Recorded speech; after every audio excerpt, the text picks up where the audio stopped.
BJP ने पहली list में जो डिप्टी चीफ मिनिस्टर्स हैं उनका नाम आगे रख दिया है, कैंडिडेट लिस्ट में आ गया है। वहीं महागठबंधन अभी भी विचार कर रही है अपने सीट शेयरिंग को लेकर। नहीं, एनडीए ने चुनाव प्रचार में भी, उम्मीदवारों के चयन में भी, गठबंधन को कंप्लीट करने में भी बढ़त ले ली है। इंडी गठबंधन अभी पीछे। सर, मैथिली ठाकुर ने भाजपा ज्वाइन किया है।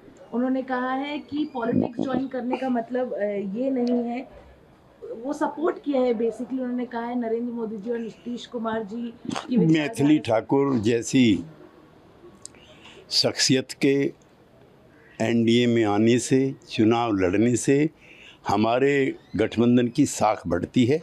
मैं उनको मुबारकबाद देता हूँ। सर, जीतन राम बोध गया और मखदुमपुर में फील्ड करूं। ये जो छोटे छोटे विवाद हैं एनडीए गठबंधन के, आज और कल में सभी सुलझा लिए जाएंगे, ऐसा हमारा विश्वास है। सर, एक और मुद्दा है, उपेंद्र कुशवाहा जी जो राष्ट्रीय लोक मोर्चा के चीफ और राज्यसभा एमपी हैं, उन्होंने कहा है कि मैं दिल्ली जा रहा हूं, कुछ डिसीजन जो एनडीए द्वारा लिए गए हैं। उपेंद्र कुशवाहा एनडीए के वरिष्ठ नेता हैं।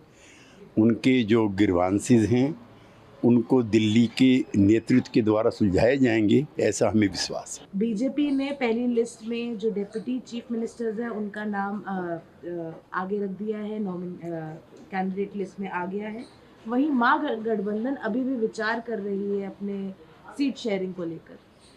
नहीं, एनडीए ने चुनाव प्रचार में भी, उम्मीदवारों के चयन में भी, गठबंधन को कंप्लीट करने में भी बढ़त ले ली है। इंडी गठबंधन अभी पीछे। सर, मैथिली ठाकुर ने भाजपा ज्वाइन किया है।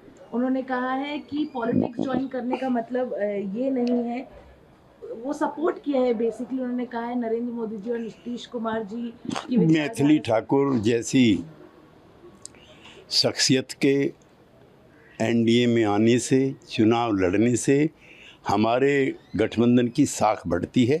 मैं उनको मुबारकबाद देता हूँ। सर, जीतन राम बोध गया और मखदुमपुर में फील्ड करूं। ये जो छोटे छोटे विवाद हैं एनडीए गठबंधन के, आज और कल में सभी सुलझा लिए जाएंगे, ऐसा हमारा विश्वास है। सर, एक और मुद्दा है, उपेंद्र कुशवाहा जी जो राष्ट्रीय लोक मोर्चा के चीफ और राज्यसभा एमपी हैं, उन्होंने कहा है कि मैं दिल्ली जा रहा हूं, कुछ डिसीजन जो एनडीए द्वारा लिए गए हैं। उपेंद्र कुशवाहा एनडीए के वरिष्ठ नेता हैं। उनके जो ग्रीवांसेस हैं उनको दिल्ली के नेतृत्व के द्वारा सुलझाए जाएंगे, ऐसा हमें विश्वास है।